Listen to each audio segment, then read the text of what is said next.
ইন্নাল হামদুলিল্লাহ ওয়াসসালাতু ওয়াসসালামু আলা রাসূলিল্লাহ।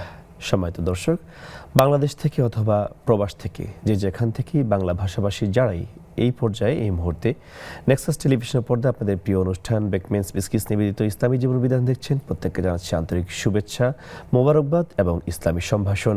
আসসালামু আলাইকুম ওয়া রাহমাতুল্লাহি ওয়া বারাকাতুহু। আশা করছি আপনারা সকলেই ভালো আছেন, সুস্থ আছেন। প্রিয় দর্শক, আপনারা জেনে থাকবেন প্রতিনিয়ত এই অনুষ্ঠানে আমরা নিয়মিত একটি নির্ধারিত বিষয়ে কথা বলে থাকি, তার পাশাপাশি আপনাদের নানা প্রশ্নের উত্তরগুলো দিয়ে থাকি। এই মুহূর্তে যারা আমাদের লাইভে যুক্ত হয়েছেন, যদি আপনি টিভির পর্দায় আমাদেরকে সরাসরি দেখে থাকেন এবং আমাদের সাথে যুক্ত হতে চান, তাহলে স্ক্রিনে প্রদর্শিত এই নাম্বারে ফোন করে সরাসরি আমাদের সাথে কথা বলতে পারেন, জানিয়ে রাখতে পারেন আপনার প্রশ্ন কিংবা মন্তব্য। এর পাশাপাশি যারা ফেসবুক লাইভে আমাদের সাথে যুক্ত হয়েছেন, আপনারাও চাইলে মন্তব্যের ঘরে আপনার মূল্যবান মন্তব্য কিংবা প্রশ্ন লিখে জানিয়ে রাখতে পারেন। ইনশাআল্লাহ আমরা পর্যালোচনা করে সেগুলো গুরুত্বপূর্ণ বিষয়গুলো আমরা তুলে ধরার চেষ্টা করব। প্রিয় দর্শক, আপনারা আরও জেনে থাকবেন যে প্রতিনিয়ত আমাদের এই অনুষ্ঠানে বিজ্ঞ আলেমদেরকে আমরা ইনভাইট করে থাকি আপনাদের এই বিষয়ভিত্তিক আলোচনা এবং প্রশ্নের উত্তর দেওয়ার জন্য। আজও তার ব্যতিক্রম নয়, আমাদের স্টুডিওতে উপস্থিত হয়েছেন আপনাদের সকলে পরিচিত আমাদের প্রিয় শায়েখ ডক্টর আব্দুল কাদির, অধ্যাপক, আরবি বিভাগ, ঢাকা বিশ্ববিদ্যালয়। আসসালামু আলাইকুম ওয়া রাহমাতুল্লাহি ওয়া বারাকাতুহু। ওয়ালাইকুম আসসালাম ওয়া রাহমাতুল্লাহি ওয়া বারাকাতুহু। শায়েখ, আপনি কেমন আছেন? আলহামদুলিল্লাহ, আপনি কেমন আছেন? আলহামদুলিল্লাহ, অনেক অনেক কৃতজ্ঞতা আপনি আপনার মূল্যবান সময় থেকে আমাদেরকে সময় দেওয়ার জন্য। ধন্যবাদ। প্রিয় দর্শক, আজকে আমাদের আলোচনার বিষয় হচ্ছে ইসলামী শরীয়তে পর্দার বিধান। আসলে পর্দাটা অনেক গুরুত্বপূর্ণ একটি বিষয়, বিশেষ করে ইসলামী নারীদেরকে অত্যন্ত মূল্যবান একটি জাতি হিসেবে পরিগণিত করা হয়, যাকে আমরা বলতে পারি গোল্ড মাইন অথবা জেম মাইন, যাই বলুন না কেন। তবে ইসলামে পর্দার বিধান নিয়ে অনেকে অ্যালার্জি আছে। সবাই মনে করে যে ইসলাম আসলে পর্দার বিধানের মাধ্যমে নারীকে আবদ্ধ করা হয়েছে, এবং মুসলমান হলেই অনেকে পর্দা করতে চায় না। বিশেষ করে পিউ রিসার্চ সেন্টারের 2019-এর জরিপে দেখা গিয়েছে, ইন্টারন্যাশনাল যে রিসার্চ, সেখানে দিয়ে গেছে শুধুমাত্র মুসলিম যারা তাদের মধ্যেই 50 to 70% মানুষ পর্দা করে, মহিলারা। এর বাইরে দেখা যায় অধিকাংশ জায়গাতেই, বিশেষ করে ওয়েস্টার্ন কালচারে, কেউ পর্দাতে অভ্যস্ত নয়। এই যে পর্দার প্রতি একটা বিরূপ মন্তব্য, বিরূপ দৃষ্টিভঙ্গি, এটা অনেকগুলো কারণ আছে। সর্বপ্রথম তারা যেটা বলে সেটা হচ্ছে আবদ্ধ করা। একটা প্রশ্ন করতে চাই, আপনি যদি বাইরে বের হতে চান, আপনি যদি জুতা পরেন, তার মানে কি আপনি আপনার পাকে আবদ্ধ করলেন? না, বরং আপনি জুতা পরার মাধ্যমে আপনার পায়ের সেফটিকে নির্ধারণ করলেন। প্রচণ্ড রৌদ্র ধুলাবালি, আপনি একটা কালো সানগ্লাস পরলেন। স্বভাবতই আপনি এভাবে চোখে দেখেন, কালো সানগ্লাস আপনার চোখের দৃষ্টিকে কমিয়ে দেয়। আপনি কি আপনার চোখকে আবদ্ধ করলেন? না, আপনি আপনার চোখকে সেফটি দিলেন রোদের প্রখরতা থেকে, ধুলাবালি থেকে।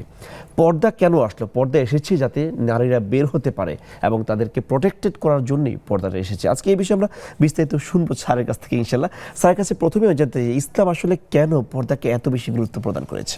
ধন্যবাদ বিজ্ঞ উপস্থাপক, আপনি সূচনাতে অনেকগুলো কথা বলেছেন যে গুরুত্বপূর্ণ। আসলে পর্দা তো ফার্সি শব্দ, তার আরবি শব্দ হলো হিজাব। হিজাব মানে আবরণ বা পর্দা, যেভাবে বলি না কেন, যে পুরুষ এবং নারী উভয়ই, তারা যদি উভয় থেকে নিজেকে আত্মরক্ষার জন্য শরীয়সম্মত কোনো আবরণ ব্যবহার করে, সেটাকে পর্দা বলে।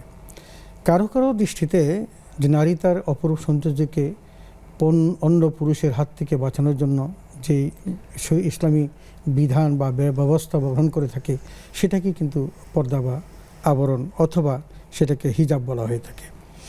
এটা অত্যন্ত গুরুত্বপূর্ণ একটা বিষয়। যে কথাটি আপনি বলেছেন, আমি সেখান থেকে যদি বলি যে একটা নারীর সৌন্দর্য বিকশিত করার জন্য তার পর্দাটা অত্যন্ত প্রয়োজন। তার চেয়ে যদি আমি এভাবে বলি যে আল্লাহ তাআলা পর্দা ফরজ করেছেন, এটা কোনো মানুষের হাতের কাজ নয়, কোনো মানুষ এটাকে ফরজ করেন নাই। যদি আমরা সেভাবেই দেখি, তাহলে আল্লাহর বিধানকে লঙ্ঘন করার সাধ্য পৃথিবীর কোনো মানুষের নেই। আল্লাহ তাআলা যে বিধান দেন, সেই বিধানের মধ্যে যে কল্যাণ আছে, এটা পৃথিবীর মানুষ হয়তো বুঝতে পারে না, এবং বুঝতে তার অনেক সময় লাগে। কিন্তু মহান রব, তিনি তো ইনসাইড এবং আউটসাইড সব কিছু তিনি বুঝেন। এই জন্য আল্লাহ জানেন যে পর্দার মধ্যে কি কল্যাণ নিহিত আছে, এবং সেই কারণেই এই পর্দাটাকে আল্লাহ তাআলা ফরজ করে দিয়েছেন। এটা পুরুষের জন্য এবং নারীর জন্য, উভয়ের জন্য ফরজ। এবং আমরা যদি এভাবে বলি যে আমরা যার ভিত্তিতে নামাজ পড়ছি, রোজা রাখছি, সিয়াম পালন করছি, বা অত্যন্ত বিভিন্ন রকমের ইবাদতগুলো করছি, যেই শরীর ভিত্তিতে করছি, ঠিক একই শরীয়তের ভিত্তিতে পর্দাও কিন্তু ফরজ হয়েছে। তাহলে আমরা নামাজ রোজাকে যতটা গুরুত্ব দিই, আমরা পর্দাকে ততটা গুরুত্ব দিচ্ছি না। এই না দেওয়াটা হলো আমাদের অজ্ঞতা এবং আমাদের জানা এবং বোঝার মধ্যে যে ফারাক, সেটা হলো এই পর্দা না করাটা। তো আমি যেটা বুঝি, আল্লাহ রাব্বুল আলামিন কিসে কল্যাণ আছেন সেটা আমাদের চেয়ে বেশি জানেন। আর সে কারণেই তিনি পুরুষকেও যেমন পর্দা করতে বলেছেন, নারীকেও পর্দা করতে বলেছেন। আমরা যদি ওখান থেকে শুরু করি, আল্লাহ তাআলা কোরআনুল কারীমে একটা সূরা দিয়েছেন, সূরা নূর। এই সূরা নূরের মধ্যে দেখবেন যে নারী সংক্রান্ত, পুরুষ সংক্রান্ত বিভিন্ন রকমের অনেক সামাজিক বিন্যাসগুলোকে এত চমৎকারভাবে উপস্থাপন করা হয়েছে যে আপনি গোটা সূরাটার মধ্যেই কিন্তু সামাজিক বিধিবিধানগুলো ব্যাপকভাবে আলোচনা হয়েছে। তোর মধ্যে সূরা এই নূরের 28 নম্বর আয়াতে আল্লাহ তাআলা বলেছেন, ওয়াকুলিল মুমিনিন ইয়াগুদ্দু মিন আবসারিহিম ওয়া ইয়াহফাজু ফুরুজাহুম। আল্লাহ পুরুষদেরকে লক্ষ্য করে বলছেন, হে নবী তুমি জানিয়ে দাও মুমিন পুরুষদেরকে তারা যেন তাদের দৃষ্টিকে নত রাখে এবং তারা তাদের লজ্জাস্থানের হেফাজত করে। তো ঠিক এমনিভাবেই আল্লাহ তাআলা একটু পরেই 31 নম্বর আয়াতে গিয়ে আবার ঠিক নারীদেরকে বললেন, ওয়াকুলিল মুমিনাতি ইয়াগুদুদনা মিন আবসারিহিন্না ওয়া ইয়াহফাজনা ফুরুজাহুন্না।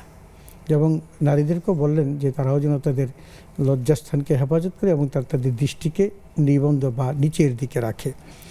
এই যে নারী এবং পুরুষ উভয়কে বলার মূল কারণটা হলো যে কেউ যেন নিজেকে সেফটি মনে না করে। আল্লাহর বিধানের কাছে কারো কোনো সেফটি কোনো ব্যবস্থা আল্লাহ রাখেন নাই। তার মানে আপনি অবাধে তাকাতে পারবেন নারীর দিকে এবং নারী অবাধে পুরুষের দিকে তাকাতে পারবে, এটা আল্লাহ উভয়ের ক্ষেত্রে কিন্তু রেস্ট্রিকশন করে দিয়েছেন এবং বলেছেন যে পুরুষরাও যেন তাদের দৃষ্টিকে নিবন্ধ রাখে, নিচের দিকে রাখে এবং নারীরাও যেন রাখে এবং তারা যেন তাদের লজ্জাস্থানের হেফাজত করে। আসলে এখানেই আল্লাহ তাআলা তার মূল বিষয়টা উপস্থাপন করে ফোকাস করেছেন যে মানুষ যখনই চলাফেরা করবে তখনই যেন সে তার দৃষ্টিটাকে নিচের দিকে সে নিবন্ধ রাখে। তো আমরা যে বিষয়টা দেখি যে আল্লাহ তাআলা পুরুষ এবং নারী উভয়কে যেহেতু বলেছেন, সুতরাং পর্দা শুধু পুরুষের জন্য নয়, নারীর জন্য রহিত এমন না, আর শুধু নারীর জন্য পর্দা পুরুষের জন্য রহিত এমন পর্দা আসলে সকলের জন্য। শেখ, আপনার গুরুত্বপূর্ণ কথা শুনবো। আমাদের একজন দর্শক যুক্ত হয়েছে, তার প্রশ্নটি আমরা নিয়ে নিচ্ছি। আসসালামু আলাইকুম ওয়া রাহমাতুল্লাহি ওয়া বারাকাতুহু। ওয়ালাইকুম আসসালাম। আসসালামু আলাইকুম। ওয়া আলাইকুম আসসালাম। জি, প্রশ্নটি করুন। জি, হুজুরের কাছে আমার একটি প্রশ্ন আছে। আমার ছেলের বয়স 14 বছর। জি। সে প্রায় 3 বছর ধরে রেগুলার নামাজ পড়ে, আর ইদানিং আপনার ফজরের নামাজও পড়ে। তো ওর সমস্যা হচ্ছে প্রায় 7-8 মাস ধরে নামাজে দাঁড়ালে মনে হয় যে সামনে একটা অবয়ব আছে, এরকম মনে হয়। আবার অনেক সময় মনের মধ্যে আল্লাহ সম্পর্কে এবং ধর্ম সম্পর্কে মানে বাজে কথা নিজের মনের অজান্তেই চলে আসে। জি। তো এটা নিয়ে ও আবার তওবা করে, নিজে আবার খুব কান্নাকাটি করে যে আমার গুনাহ হতে কিনা, এরকম চিন্তা করে। তো আমি এক হুজুরের সাথে দেখা করিয়েছি। উনি আপনার পড়া তেল আর যে চারকুল ফাতিহা এগুলি পড়তে বলেছেন এবং পড়া পানিও দিয়েছেন। তো ওগুলি ব্যবহার করলে আপনার বেশ কিছুদিন ভালো থাকে। তো পানিটা আসলে আমারও মনে থাকে না রেগুলার দিতে, গোসলের সাথে প্লাস খাওয়ার সাথে। কিন্তু এই যে মাঝে মাঝে এই সমস্যাটা হয়, এখন এটার কি প্রতিকার আছে ওর জন্য? নিজেই বুঝতে পারে যে হয়তো বা আমার মানে ইচ্ছা করে করে না, কিন্তু আপনার কথা বুঝতে পেরেছি। আর কি কোনো প্রশ্ন আছে? আরেকটা প্রশ্ন আছে, সেটা হচ্ছে মাঝে মাঝে একটু অনলাইনে গেমস খেলে। তো ওখানে কিছু মানে গেমস আছে যে ঘর বাড়ি বানায় বা এরকম কিছু। তো কিছু গেমস আছে যেগুলি আপনার হচ্ছে বিভিন্ন মানে অ্যাপ থেকে ওই দেশে যারা তৈরি করে তাদের কাছ থেকে কিনে নিতে হয়। কিন্তু আবার সেম গেমস গুলি আপনার কিছু ওয়েবসাইটে ফ্রি পাওয়া যায়। তো সেগুলি ফ্রি পাওয়া গেলে অনেকে বলে যে মানে ফ্রি গেমস এভাবে মানে ইলিগাল বা কিছু, তো সেটা খেলা যাবে কিনা এটা নিয়েও মানে গেমসের ব্যাপারে বা অনেক অ্যাপ্লিকেশন থাকতে পারে। আমরা এই বিষয়টা নিয়ে আলোচনা করব ইনশাআল্লাহ। আর কোনো প্রশ্ন আছে? না না জি, ঠিক আছে, ধন্যবাদ। আমাদের সাথে ইনশাআল্লাহ উত্তর পেয়ে যাবেন। যে শেখ চমৎকার আলোচনা করছিলেন। তো এখন আমরা যেটা দেখলাম যে আল্লাহ তাআলা নারী এবং পুরুষ উভয়কে বলেছেন এবং কোরআনুল কারীমের অসংখ্য জায়গাতে এই পর্দার কথা বলেছেন। রাসূল আকরাম সাল্লাল্লাহু আলাইহি ওয়াসাল্লাম নিজেও বলেছেন এবং এটা বলেছেন যে কোনো নারী যখন বেপরদা ঘর থেকে বের হয় তখন শয়তান তার দিকে চোখ তুলে তাকায়। এটা তিরমিজি শরীফের 1156 নম্বর হাদিস। তো এখানে আমরা সেটাও দেখলাম। আবার অন্যত্র দেখলাম রাসূল আকরাম সাল্লাল্লাহু আলাইহি ওয়াসাল্লাম বেপরদা হিসেবে বের হতে মুসলিম নারীদেরকে নিষেধ করেছেন, বাহির শরীফের হাদিস কেনা। তো এই ক্ষেত্রে আমরা যে দেখলাম আল্লাহ তাআলা পর্দা যে বিধান করেছেন এটা কিন্তু নারীর সেফটির জন্য করেছেন এবং তাকে সম্মানের সাথে বেঁচে থাকার এই সুযোগটা দিয়েছেন। আমরা এই যে পর্দার স্তর, 3টা স্তর আমরা এখানে দেখতে পাই এবং কি কি পর্যায়ে এগুলো পালন করা যায় সেখানেও 3টা বিষয় অলরেডি আছে। তো আমরা যদি এগুলো বিস্তারিত আলোচনা করি তাহলে দেখব যে 3টা স্তর অলরেডি আছে। সেই 3টা স্তরের মধ্যে একটা স্তর হলো যে নারী স্বাভাবিকভাবেই যতটুকু খোলা থাকার কথা এতটুকু খোলা রাখতে পারবে, এবং এটার সাথে আরেকটু যুক্ত হয়েছে যদি মাহরামের সাথে তার দেখা হয় তাহলে সেখানে সে তার মুখ এবং হাত এই দুটোকে সে খোলা রাখতে পারবে। এটা হলো একটা বিষয়। এখানে আল্লাহ তাআলা যেটা বলেছেন সূরা নূরের 31 নম্বর আয়াতে বলছেন যে ওয়ালাইদিনা জিনাতাহুন্না ইল্লা মা যাহারা মিনহা, বলেছে ইউবদিনা জিনাতাহুন্না ওয়ালা ইউবদিনা জিনাতাহুন্না ইল্লা মা যাহারা মিনহা। এখানে আল্লাহ তাআলা স্পষ্ট করেছেন যে আপনি যতটুকু প্রকাশ পায় এতটুকু তিনি খোলা রাখতে পারবেন। তো এতে কতটুকু, সেটা হলো যেমন মুখের এই অবয়ব, হাতের কবজি পর্যন্ত এবং পায়ের গোড়ালি পর্যন্ত এতটুকু সে খোলা রাখতে পারবে। তো রাসূল আকরাম সাল্লাল্লাহু আলাইহি ওয়াসাল্লাম তার স্ত্রী বলেছিলেন যে আসমা, দেখো কোনো নারী যখন হায়েজ হয় এবং সে অবস্থায় উপনীত হলে যে লাই ইয়াসিহু আন ইয়ারা মিনহা ইল্লা হাদা হাদা, এই বিষয়গুলো সেখানে বলছে তার মুখ এবং 2 হাত। তাহলে বোঝা যাচ্ছে রাসূল আকরাম সাল্লাল্লাহু আলাইহি ওয়াসাল্লাম একটা স্তর বলেছেন যে সেটা হলো সে সাধারণত যে জায়গাটা খুলে থাকার কথা তার হাত, মুখ এবং পায়ের গোড়ালি, এটা সে খোলা রাখতে পারবে। এবং সেই বিধানটা মাহরাম যারা, তাদের ক্ষেত্রেও যারা বিয়ে করা তাদের জন্য হারাম, তাদের ক্ষেত্রেও সে এই জায়গাটা সে ব্যবহার করতে পারবে। আর 2 নম্বর যেটা সেটা হলো যে তার হাত, মুখ এবং তার পায়ের গোড়ালি সহ পুরা দেহটাই সে আবৃত করে রাখবে, যে সেটা হলো ইউদিনা জিনাতাহুন্না সে তার জিনাতকে সে প্রকাশ করবে আমি জালাবি বিহিন্না, এবং সে জালবাব দিয়ে সেটাকে কী করবে, ঢেকে দিবে। এই যে জালবাব দিয়ে ঢেকে দেওয়াটা সেটা হলো একটা অতিরিক্ত কাপড়। এই কথাটা কোরআন কারিমে যেহেতু বলছে, এটা আল্লাহ তাআলা আমাদেরকে দিয়েছেন যে নারীরা যেই পোশাকটা পরবে, পোশাক পরে সে পর্দা করবে, এটার উপর আরেকটা কাপড় সে দিয়ে ঢেকে রাখবে। আমরা জিলবাবের ব্যাপারে আরো বিস্তারিত শুনবো, আমরা ফোনটা নিয়ে নিই ইনশাআল্লাহ। আসসালামু আলাইকুম ওয়া রাহমাতুল্লাহি ওয়া বারাকাতুহু। দর্শক শুনতে পাচ্ছেন? হ্যাঁ জি, প্রশ্নটি করুন।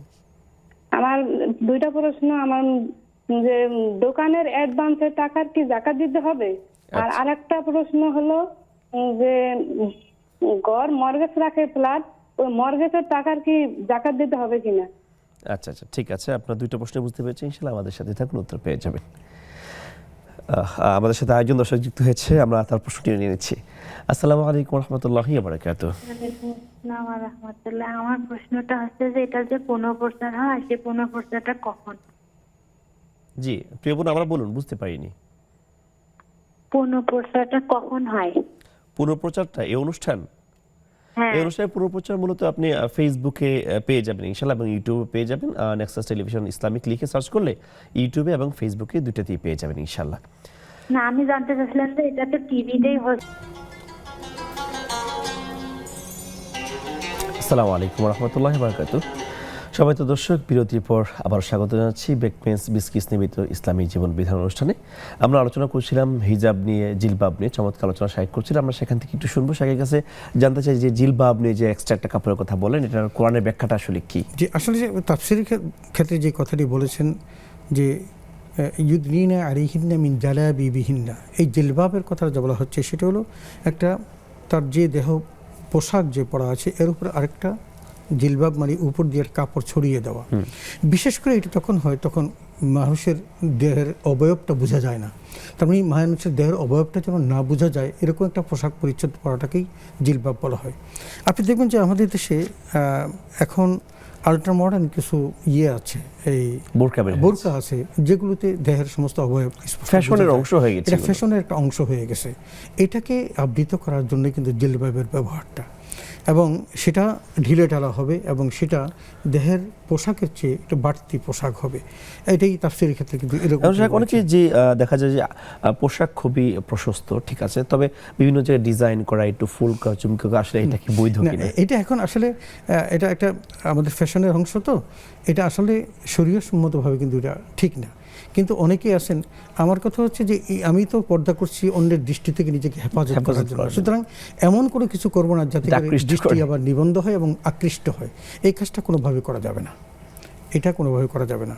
তো আমরা দুটা স্তর বললাম, একটা হলো যে তার হাত এবং মুখ এই দুটোকে খুলে রাখা যাবে, আরেকটা হলো হাত মুখ এবং তার পা দুটোকে আবৃত করা রাখা যাবে। এখানে একটা বিষয় হলো যে কেউ কেউ বলে মুখ খোলা রাখা যাবে, আসলে এটা কি বয়সের কোনো রেস্ট্রিকশন আছে যে বয়স এতটুকু হলে খোলা রাখতে পারবে, নাকি এটা সকলের ক্ষেত্রে, অথবা কোনটা উত্তম? না, এটা হলো কি, এটা একটা তো আছে, একটা পর্যায়ে আছে যে যখন বয়স হয়ে যায়, বৃদ্ধ হয়ে যায়, এবং তাদের জন্য সূরা নূরের কিন্তু 60 নম্বর আয়াতে স্পষ্ট করে আল্লাহ বলছেন, যাদের সৌন্দর্য প্রকাশের মধ্য দিয়ে অন্য কেউ আকৃষ্ট হয় এবং সে বয়স বৃদ্ধ হয়ে গেছে, তার বিবাহেরও আর কোনো আশা নেই, সে যদি তার দেহের এই অংশগুলো খুলে রাখে তাতে কোনো দোষ নেই। তবে আল্লাহ তাআলা বলেছেন যদি সে আবৃত করে রাখে এটাই তার জন্য উত্তম। এভাবে কিন্তু সূরা নূরের মধ্যে বলা আছে। তবে 3টা স্তরের মধ্যে আমরা এভাবে দেখি যে আল্লাহ তাআলা আমাদেরকে বলেছেন যে আমরা যেন আমাদের নারীদেরকে যেন তাদের সৌন্দর্য প্রকাশ করতে গিয়ে অন্ততপক্ষে এই কাজটা করি যে সাধারণত মাহরামের ক্ষেত্রে যেটা ঘটে সেটা আমাদের স্বাভাবিক হতেই পারে, কিন্তু গায়রে মাহরামের সাথে কোনোভাবেই যেন তার হাত, মুখ এবং দেহ আবৃত না থাকে। আপনি আরেকটা জিনিস বলেছেন যে আমাদের অনেকে আছে যে একবার চোখগুলো খোলা থাকে, হাতে মোজা পরে, এটা হলো তার তাকওয়া। এবং এই তাকওয়ার জন্য কিন্তু তাকে ধরেন অনেকের কথা শুনতে হয়, কিন্তু এই যে তার অন্তরের সাথে তার যে জিহাদ, এই জিহাদটার সবচেয়ে বড় জিনিস। এবং সে যখন এই জাতীয় পর্দা করে তখন সে অবশ্যই সে সম্মানের পাত্র হয়, এবং যারা তাকে সম্মান করার তারা অবশ্যই তাকে সম্মান করে এবং সম্মানের জায়গায় সে আছে। তো আমরা যে জিনিসটা দেখি সেটা হলো আল্লাহ তাআলা আমাদেরকে 3টা পর্যায়ে পর্দা করতে বলেছেন। যেমন একটা পর্যায় হলো ঘরের ভিতরে পর্দা করা। আমাদের নারীদের অবস্থান কিন্তু ঘরের মধ্যেই বেশি এবং তারা সেখানেই চলাফেরা করে। রাসূল আকরাম সাল্লাল্লাহু আলাইহি ওয়াসাল্লামের এই পরিবারের মধ্যে যখন সাহাবায়ে কেরাম যেতেন তখনও কিন্তু পর্দার বিধান নাজেল হয়নি, তারা যাতায়াত করতেন। কিন্তু ঘরের মধ্যে নারীদের সাথে কীরূপ আচরণ করতে হবে সেই কথাটি কিন্তু সূরা আহজাবের 53 নম্বর আয়াতে আল্লাহ তাআলা বলছেন যে ফাইজা সাআলতুমুহুন্না মাতাআন ফাসআলুহুন্না মিন ওয়ারাই হিজাব।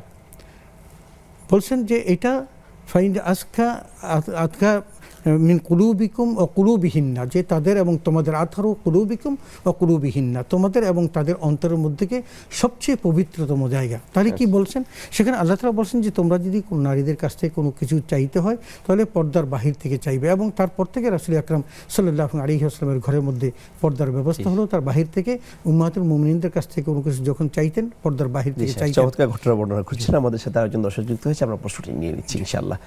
আসসালামু আলাইকুম ওয়া রাহমাতুল্লাহি ওয়া বারাকাতুহু। ওয়া আলাইকুম আসসালাম ওয়া রাহমাতুল্লাহ। জি হুজুর, আমার প্রশ্ন হলো আমার 2 হাঁটুতে এখন থেরাপি চলছে, 10 দিন চলবে। জি, এখন আমি থেরাপির হেড যিনি ওনাকে আমি জিজ্ঞাসা করছি যে আমি দাঁড়িয়ে নামাজ আমি স্বাভাবিক নামাজ যেটা এটা পড়তে পারবো কিনা। জি, বলতেছে যে না, যে কদিন আপনার হাঁটুর না ঠিক হয় আপনি চেয়ারে বসেন, জি, নামাজ পড়েন। এখন আমার চেয়ারে বসে নামাজ পড়লে আমার নামাজটা আদায় হবে কিনা। আচ্ছা আচ্ছা, ঠিক আছে। আর কোনো প্রশ্ন আছে প্রিয় বোন? আর কোনো প্রশ্ন আছে? জি, আমাদের সাথে তো ইনশাআল্লাহ উত্তর পেয়ে যাবেন। শাইখের কাছে আমি এখন কিছু প্রশ্ন জানতে চাচ্ছি, অনেকগুলো প্রশ্ন আমাদের জমে গিয়েছে। প্রথমত আমাদের এক বোন প্রশ্ন করেছেন যে তার ছেলের বয়স 14, আর অনেক বছর আগে থেকে সে নিয়মিত নামাজ আদায় করে এবং ধার্মিক, আলহামদুলিল্লাহ। তবে ইদানিং সে নামাজে দাঁড়ানোর পরে নামাজের সামনে কোনো একটা অবয়ব সে কল্পনা করছে বা তার মনস্পটে ভেসে উঠছে, এবং মাঝে মাঝে সে ইসলামের বিরুদ্ধে চলে যায়, এরকম কিছু চিন্তাভাবনা মনে অজান্তেই তার নাড়া দিচ্ছে। সে তওবা করছে, ইস্তেগফার করছে, এবং তার বদৌলতে তিনি বিভিন্ন হুজুরের কাছে নিয়ে গেছেন, পরামর্শ নিয়েছেন, ওইটা যখন সে সেবন করে ভালো থাকে।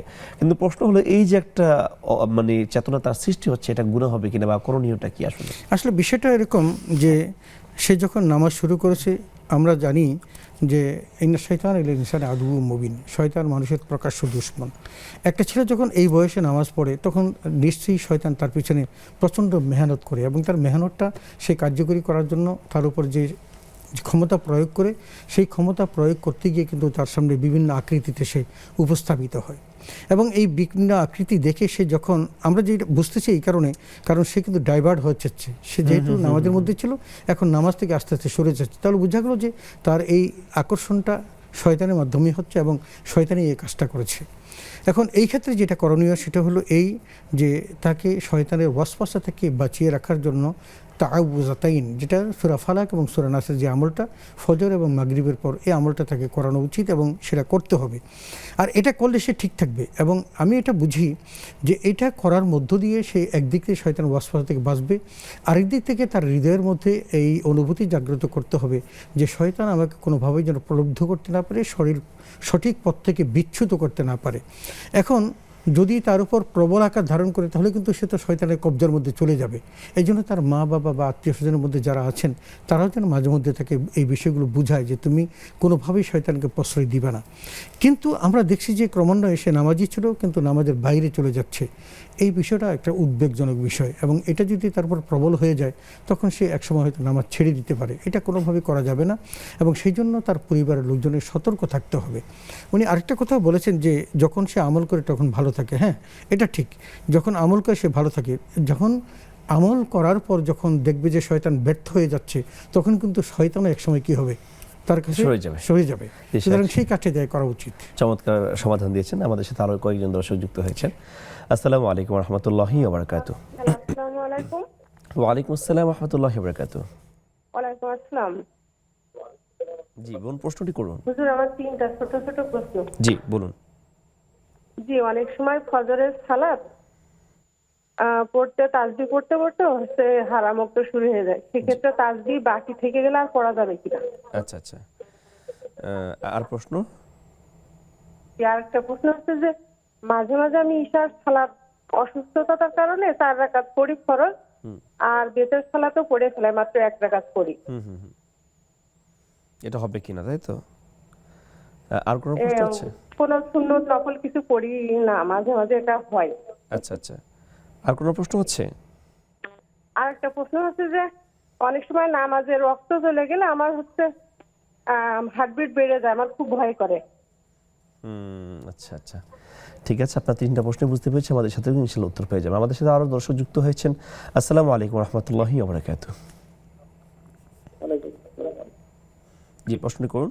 আমার দুটো প্রশ্ন। জি,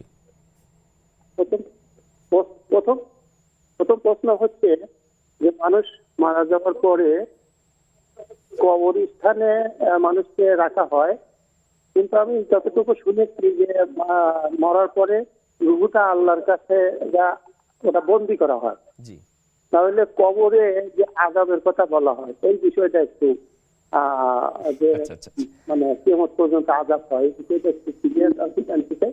আর একটা প্রশ্ন হলো যে মসজিদে ফজর ওয়াক্তে নামাজের আগে মানে আজানের আগে যে গজল বা এই যে অনেক কিছু বলে, এটা কতটুকু বলা ঠিক কিনা, এই একটা। আরেকটা হলো মসজিদে এই যে প্রতি শুক্রবার বৃহস্পতিবার বা এইভাবে যে টাকা উঠানো হয়, মানে এটাতে অনেক সময় এলাকায় একটু সমস্যাও হয় যে আশেপাশে খুব ঘন ঘন মসজিদ, তো মাইকে বললে একটু ইয়ে হয়, এটা এইটা সম্পর্কিত ফাইসলা থাকে। আচ্ছা আচ্ছা, আপনার প্রশ্নগুলো বুঝতে পেরেছি। ইনশাআল্লাহ আমাদের সাথে থাকুন। ইনশাআল্লাহ আমাদের সাথে আরেকজন দর্শক যুক্ত হয়েছেন। আসসালামু আলাইকুম ওয়া রাহমাতুল্লাহি ওয়া বারাকাতুহু। ওয়ালাইকুম আসসালাম ওয়া রাহমাতুল্লাহি ওয়া বারাকাতুহু। হুজুর, জি বলুন। এই যে আপনারা যে প্রশ্ন করেন, এই প্রতিদিন অনুষ্ঠান শুনি, কিন্তু প্রশ্ন করি অথচ পাইনি উত্তর, রিসিভ করে না। ইনশাআল্লাহ সবগুলো দেওয়া হবে। বলুন, প্রশ্ন বলুন, সমস্যা নেই। বলতে কিছু কি হুজুর, আমরা তো কোনোখানে যাইতে পারি না, ঘরে বসে যে সবকিছু আপনাদের থেকে শুনি, সবকিছু এই সব শিখতেছি। তা হচ্ছে কি, আমি তো মা তো নামাজ পড়ি, 5 ওয়াক্ত নামাজ পড়ি, কোরআন পড়ি, কিন্তু বাবা পড়ে না। কারণ সন্তানের জন্য তো আপনারা বলেন বাবা মা দুইজনেরই পড়া লাগবে। তাই আমি তো অনেক চেষ্টা করি, পড়ে না। তাহলে স্বামীকে পড়ানোর জন্য কি আমল করতে হবে, তাই তো? আমল তো করি, তাও তো স্বপ্নে শোনে না তো। আর হচ্ছে কি বুঝছে হুজুর, আর একটা হচ্ছে কি, আমি তো কোনো শিরক বিদআত এগুলো করি না, কিন্তু আমি মারা যাওয়ার পর তখন কে গোসল করাবে ওটা তো আমি বুঝবো না। তাহলে এদের কি হবে? মানে যারা শিরকের মধ্যে আছে, বিদআতের মধ্যে আছে, মাজার বিশ্বাস করে, নামাজ কোরআন পড়ে না, এরা যদি আবার আমি মরার পর যে এরা গোসল করবে, ওটা তো আমি বুঝতে পারবো না যে কে গোসল করবে। ইনশাআল্লাহ আমি এই সম্বন্ধে জানতে চাই। আর আপনাদের কাছে সঠিক আরো হচ্ছে কি হুজুর, যদি কোনো একটা কোরআনের দোয়া যদি আপনারা বলে দেন, তাহলে কোরআনের ভিতর কত পারায় কত বৃষ্টিটু বলে দিলে আমাদের পক্ষে একটু সুবিধা, যাতে আমরা বাই করে নিতে পারি। ঠিক আছে? আসসালামু আলাইকুম। ওয়া আলাইকুম আসসালাম ওয়া রাহমাতুল্লাহি ওয়া বারাকাতুহু। আমরা এতক্ষণ প্রশ্ন শুনলাম, অনেকে প্রশ্ন করেছেন। ইনশাআল্লাহ প্রত্যেকের প্রশ্ন উত্তর দেওয়া হবে। আপনারা দেখছেন বেকমেস মেন্স বিজনেস ইসলামী জীবন বিধান। ফিরে আসছি একটু ব্রেকের পর।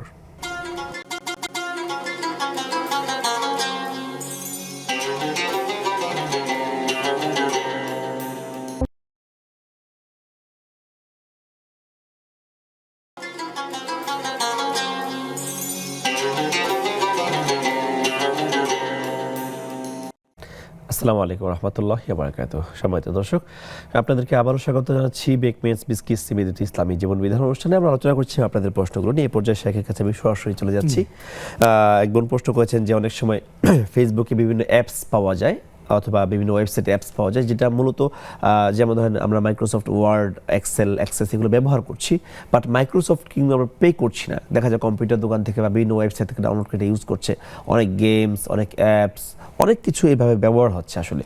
তো এই যে আমরা তাদেরকে পে না করে অন্য কোনো একটা ভায়া হয়ে সেখান থেকে আমরা ইউজ করছি, এতে করে আমরা টাকাও পে করছি না, আসলে এটা কি প্রতারণা হচ্ছে বা তাদের অধিকার নষ্ট হচ্ছে কিনা? আসলে এখানে অধিকারের কথাটা যদি বলি, যদি অ্যাপসের বিষয়ে কোনো বিষয় হয়, এমনটা যদি হয় যেমন যেই বিষয়টা সম্পর্কে আমাদের জানা নেই, আমরা এই সম্পর্কে কাকে পে করব, কোথায় দিব, এই সমস্ত বিষয় জানা না থাকলে, যেহেতু তাকে আধুনিক প্রযুক্তির সাথে সম্পর্ক রাখতে হয়, সেক্ষেত্রে তাকে চলতে হলে এটা ব্যবহার করা যাবে। কিন্তু স্পেসিফিক সে যদি জানে যে এটা আমাকে পে করা ছাড়া নেওয়া ঠিক হবে না, সেটা সে পরিহার করবে। কিন্তু স্বাভাবিক যেটা আমাদের পে করা ছাড়া যেটা আমরা অ্যাভেলেবল পেয়ে যাচ্ছি, আমার মনে হয় এটার জন্য তার শরিয়া তাকে খুব একটা বাধা দিবে না। এমনটা এটা যে এতটা অ্যাভেলেবল হয়ে গেছে, এটা কোম্পানি কোম্পানি নিজেও জানে না, তারা শুধু ইন্ডাস্ট্রিয়াল লেভেলে আমি কিন্তু তারা সেল করে। ওনার যে আলোচনার বিষয় যেটা দেখলাম সেটা হলো গেমের বিষয়টা কিন্তু আমার একটু কথা আছে। সেটা হলো এই, আপনি গেম তো ওটাই যায় যেটা আপনাকে সময়কে নষ্ট না করে। আমাদের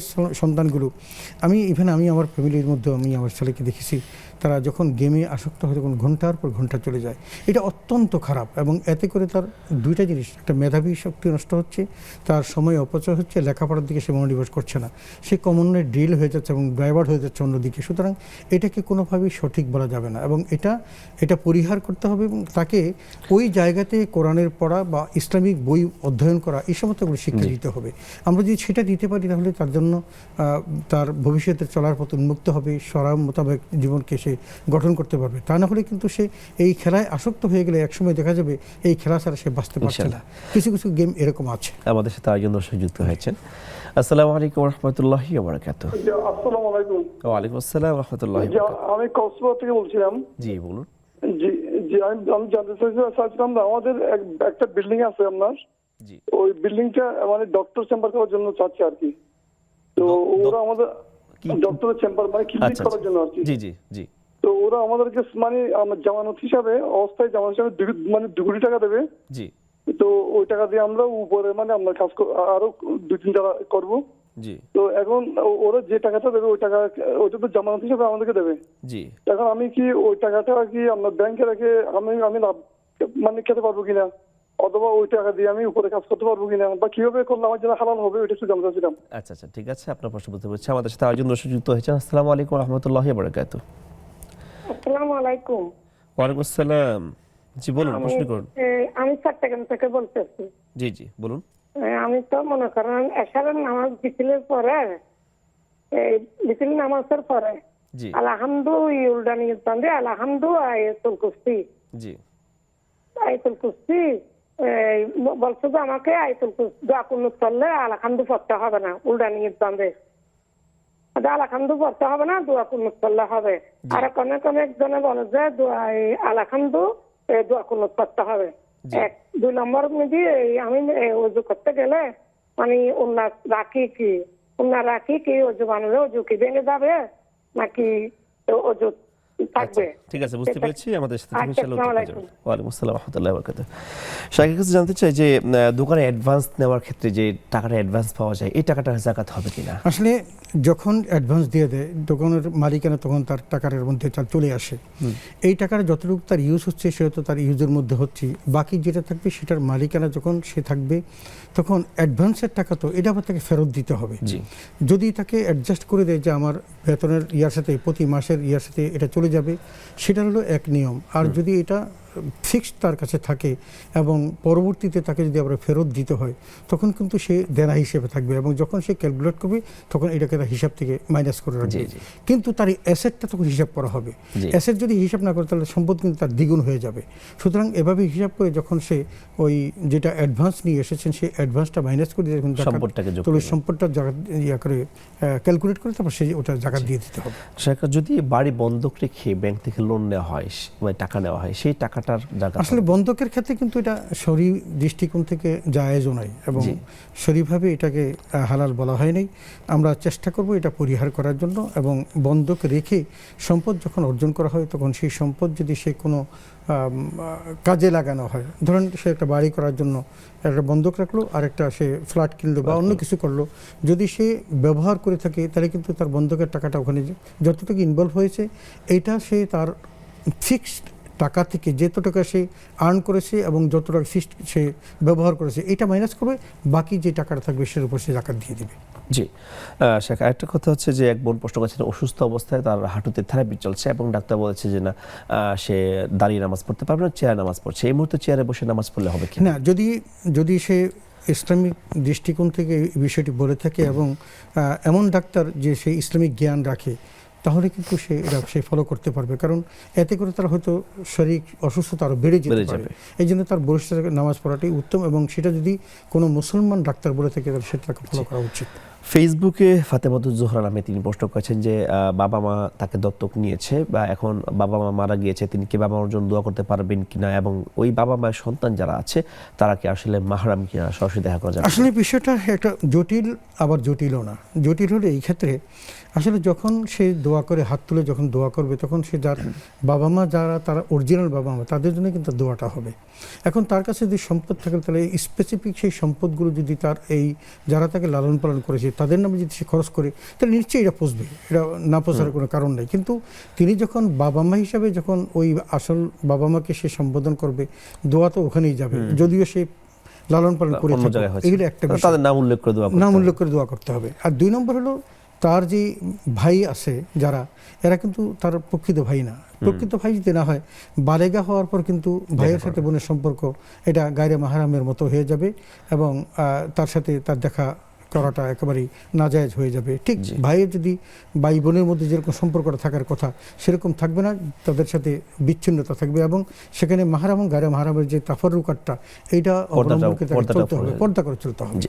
আরেকবার প্রশ্ন করেছেন যে ফজরের সালাত আদায় করার পরে তাসবিহ পড়তে পড়তে দেখা যায় হারাম সময় চলে আসে, এই মুহূর্তে হারাম সময় তাসবিহ পড়া যাবে কিনা, অথবা হারাম সময় চলে যাওয়ার পরে তাসবিহটা কন্টিনিউ করতে পারবে কিনা? তাসবিহ সে হারাম সময়ের মধ্যে পড়তে পারবে, শুধু হারাম সময়ের মধ্যে নামাজ পড়া যাবে না। 3টা সময় নামাজ পড়া হারাম, একটা সূর্য উদয়ের সময়, সূর্য একদম মাথা বরাবর থাকলে, আর সূর্য অস্তমিত হওয়ার সময়।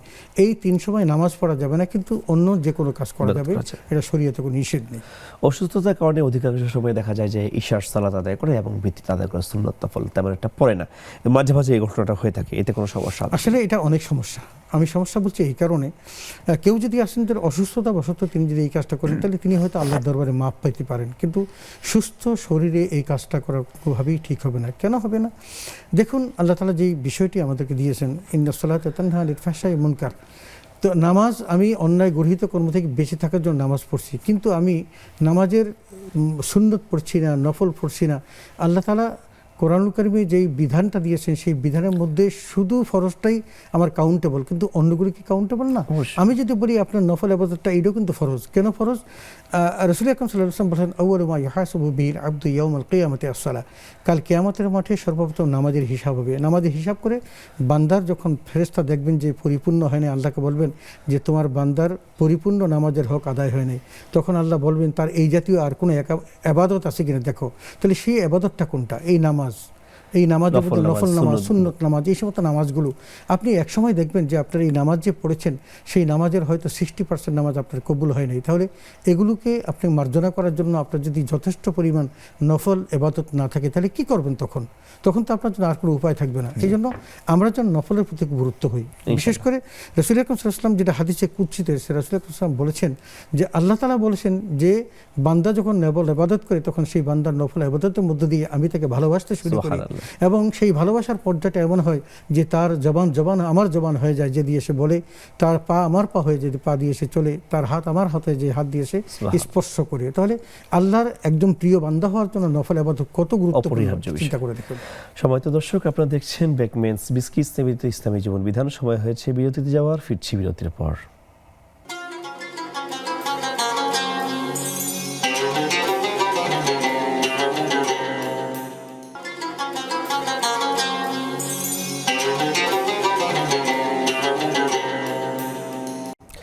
আসসালামু আলাইকুম রহমতুল্লাহ বরকাতুহ। সম্মানিত দর্শক, আবারও স্বাগত জানাচ্ছি বেকমেন্স বিস্কিটস নিবেদিত ইসলামী জীবন বিধান অনুষ্ঠানে। আমরা আলোচনা করছি আপনাদের প্রশ্নগুলো নিয়ে, আবারও সেই পর্বে ফিরে যাচ্ছি।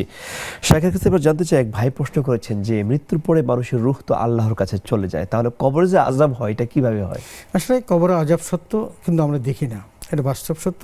এবং মুনকির নাকির যে সেখানে প্রশ্ন করেন সেটাও সত্য। এবং এই প্রশ্নগুলো করার পর যদি তার সদুত্তর থাকে, সঠিকভাবে উত্তর দিতে পারে, আমরা অনেকে হয়তো ভাবি যে মা রব্বুকা মা দীনুকা মা নাবিয়্যুক, এগুলো তো অত্যন্ত সহজ প্রশ্ন। কিন্তু সহজ প্রশ্নগুলো কঠিন হবে তার জন্য যে এই তিনটা প্রশ্নের সাথে বাস্তব জীবনে কোনো সম্পর্ক না রেখে থাকেন। মা রব্বুকা, তোমার রবকে, এই কথার উত্তরের রব্বি আল্লাহ এটা আসবে কখন? যখন সে রবের সাথে সম্পর্ক রেখে থাকে। দ্বীন আর ইসলাম কখন হবে? যখন দ্বীনের সাথে তার সম্পর্ক থেকে থাকে।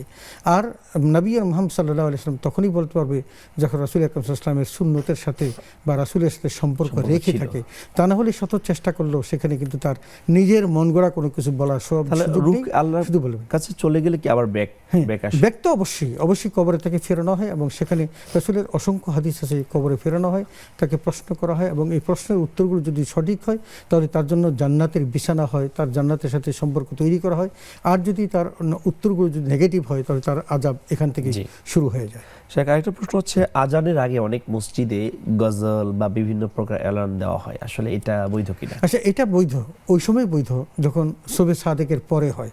যদি শবে সাদেকের আগে হয় তাহলে মানুষের ঘুম নষ্ট করা এটা কোনোভাবেই জায়েজ হবে না এবং করা ঠিক হবে না। কিন্তু শবে সাদেকের পরে মানুষকে জাগানোর জন্য ধরেন একটা সময় আছে, আপনি কখন জামাত হবে সে জামাতের আধা ঘন্টা আগে আপনি যদি জাগান এটা কোনো ইয়া হবে না।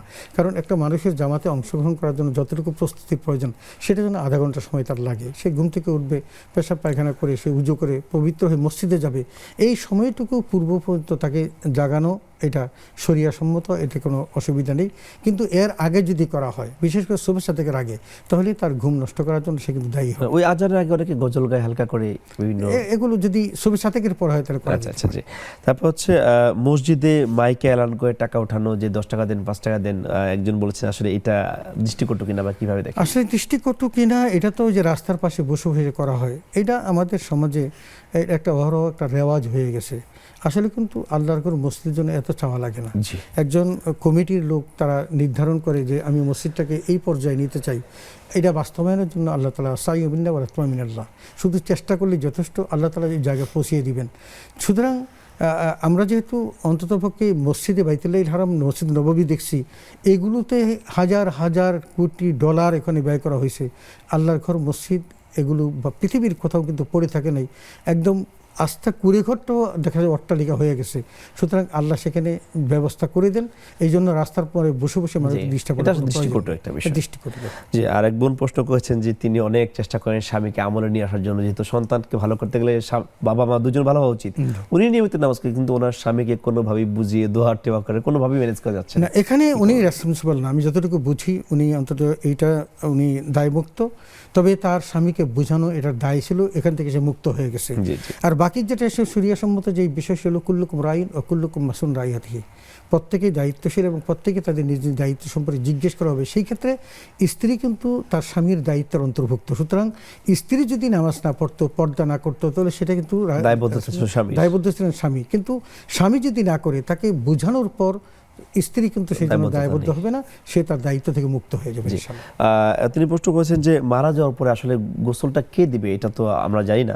তিনি যদি বেনামাজি হন বা যে মহিলা তাকে গোসল দেবে সেটা পর্দা না করে, বুঝতে পারছি এটা নিয়ে তার উদ্বিগ্ন হওয়ার কিছু নেই। কারণ আমরা এতটুকু জানি যে কেউ মৃত্যুবরণ করলে তার পরিবারের পক্ষ থেকে তাকে সর্বোচ্চ সম্মানের সাথেই দাফন করা হয়, এখানে কোনো ত্রুটি রাখা হয় না। এবং সেই গোসলের ক্ষেত্রে তারা সর্বোচ্চ চেষ্টা করেন যে ভালো একজন নামাজি কাউকে দ্বারা এই গোসলের ব্যবস্থা করা। তবে আমাদের সমাজে কিন্তু এমন আছে যে অহরহ যে সবাই গোসল করাতে পারে এমনটি না। জি। যারা এই ব্যাপারে পারদর্শী তাদেরকে তারাই আনা করে, হয়, এবং তারা আমলী এবং হয়। যারা আমলি হয় তারাই কিন্তু এই কাজটা করেন, অন্যরা করে না, কারণ লিল্লাহিয়াতে এই কাজগুলো সবার দ্বারা করা সম্ভব না।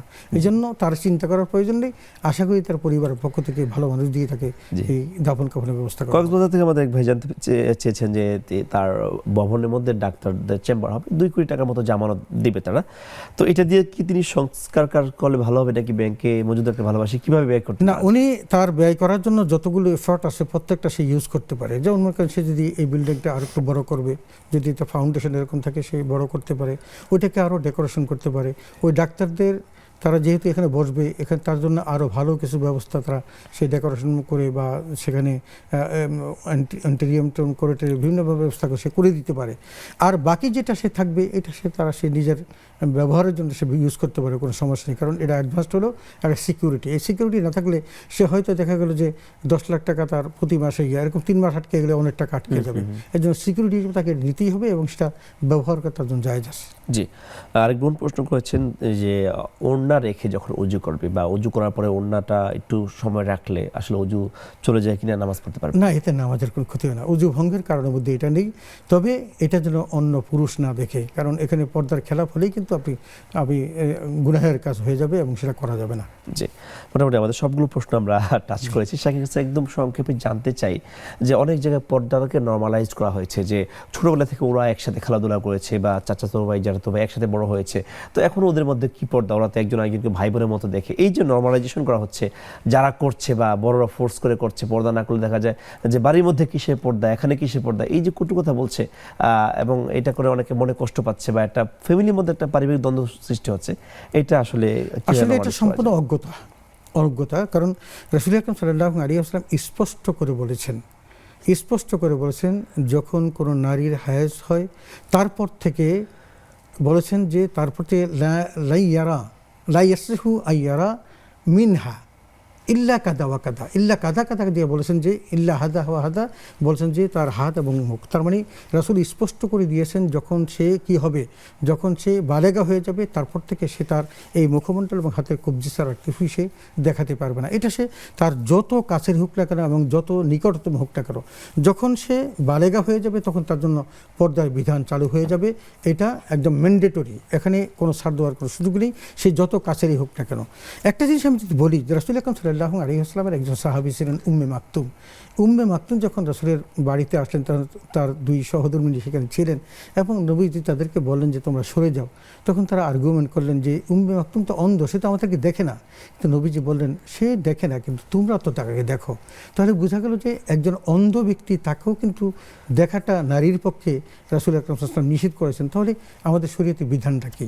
এই শরীয়ত বিধানটা আমরা অনেকেই বুঝি না এবং না বুঝার ভান করে আমরা একটা বড় ধরনের অপরাধ করি। যে অপরাধটা কি করে, কোরআন কারীম আল্লাহ তাআলা বলেছেন জালিকা আদনা আইয়ারাফনা ফালাই উযাইনা, বলছেন কেউ যদি পর্দা করে এবং এটাই তার জন্য যথেষ্ট যে তাকে সে নির্যাতন থেকে মুক্তি পাবে। আল্লাহ বলছেন নির্যাতন থেকে মুক্তি পাবে। আমি যদি আপনাকে এটা এইভাবে বলি, আমাদের সমাজের মধ্যে দেখেন যে ইফটিজিংয়ের শিকার কারা হচ্ছেন, যারা একেবারেই বেপর্দা চলেন এবং চেহারা দেখিয়ে চলেন, তারাই কিন্তু ইফটিজিংয়ের শিকার হন। কিন্তু যারা পর্দার মধ্যে থাকেন আল্লাহ রাব্বুল আলামিন তাদেরকে কি করেন, ফালাই ইউযাইনা, আল্লাহ নিজেই বলেছেন যে তারা কোনো নির্যাতনের শিকার হন না। সুতরাং পর্দা করবেন, শিকার হন না। শেষ পর্যায়ে চলে আসছি। অনেক ধন্যবাদ আমাদেরকে সময় দেওয়ার জন্য। ধন্যবাদ আপনাকে। সময়ত দর্শক, আপনারা দেখছেন বেকমেন্স বিজনেস টিভির ইসলামী জীবন বিধান। আমরা অনুষ্ঠানে একেবারে শেষ পর্যায়ে চলে আসছি। ইনশাআল্লাহ দেখা হবে পরের পর্বে। ততক্ষণ পর্যন্ত আল্লাহ তাআলা রাব্বুল আলামিন আপনাদের সকলকে ভালো রাখুক, সুস্থ রাখুক। আমিন। আসসালামু আলাইকুম ওয়া রাহমাতুল্লাহি ওয়া বারাকাতুহু।